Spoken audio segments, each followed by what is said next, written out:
Okay, so today we are unboxing the latest Kukirin G2, and I didn't know there was actually a new version of this scooter until a couple of weeks ago. So they did send it to me. Let's take it out of the box, talk about what's new on this scooter, have a closer look at it. This is just an unboxing video, then a first ride video will come, and then the full review will come. Any comments, questions, of course, leave them below. But first of all, let's take it out of the box and see if we can initially notice anything, and then I'll go through the notes that I got from Kukirin. So, as always, the packaging from Kukirin is actually quite good. I've never really had any major complaints. Nothing has ever arrived damaged. By the way, this is linked below as well. So of course you get your bag here, and then in this bag we have our manual, and then of course we have our caps here as well. Same as the last version, you get your mud guard that you have to install yourself.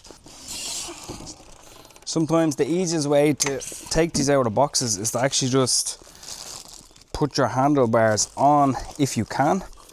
So let me just pop these on. We'll screw them on in a bit. No, that foam was in there.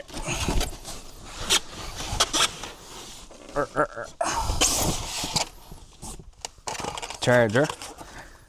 Get our charger here.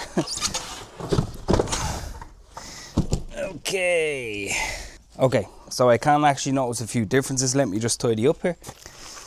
Let's just take a look at our charger, if it's the same as the previous one. Okay, it's the exact same charger, a 2 amp hour output, so not a fast charger, but that is to be expected on a scooter of this spec and price. So your mud guard is pretty easy to put on. You simply just slide it on here. So you get 2 screws. So the handlebar screws are different. Of course the handlebar screws are smaller, but these are the correct screws that you use for the rear mud guard. Assembling this scooter will only take you max 15 minutes. So you actually have 4 screws that go into the handlebars. Okay, so let's go through the spec again. Let me just remind myself of the spec of the G2. By the way, of course, I did review the very first version of this scooter.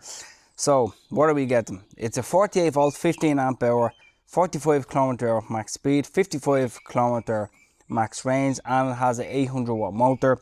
Of course you get front suspension and rear suspension, but the most important thing is basically what's new on this. So I'm just going to go into my message from Kukirin and let's have a look at what they say. So the disc brakes have been improved from 140mm to 160mm on this latest version of the G2, which means of course you will have better stopping power. Another thing is that the taillight has been integrated. This looks, of course, much nicer. The tailgate, this part here where you rest your foot, has actually been, it says here, thickened and reinforced. I can't recall of any issues on the very first version, but it looks better and it does look thicker. It also has, okay, so here's one kind of funny thing that they actually done. It is a fully wrapped deck. Now, the very first version just had basically the deck was just kind of covered with just, of course, the grip, the rubber grip, and it wasn't wrapped fully around, which of course means it's exposed to water. I also noticed that the screws on this have been countersunk and they seem to be sealed on top, so maybe a bit better towards water getting in there, which is actually a really good thing to see, and it's good that they have actually noticed this. And then actually the last one that they said on that message was that the front fork, only the front fork, has been reinforced. So I'm not sure about the first issues, or sorry, any issues on the first version. I didn't see any issues or hear of any issues. But enough talking, let me give you a closer look. By the way, the tyres on this have also actually been changed from the hybrid to a kind of different type of hybrid tyre. But let me give you a closer look. So you can actually notice here, this is the tread that comes now with this latest version. They look definitely better, especially on the side part here. So really good for grip, turning corners. So I'm actually quite happy to see those tyres. Suspension looks identical.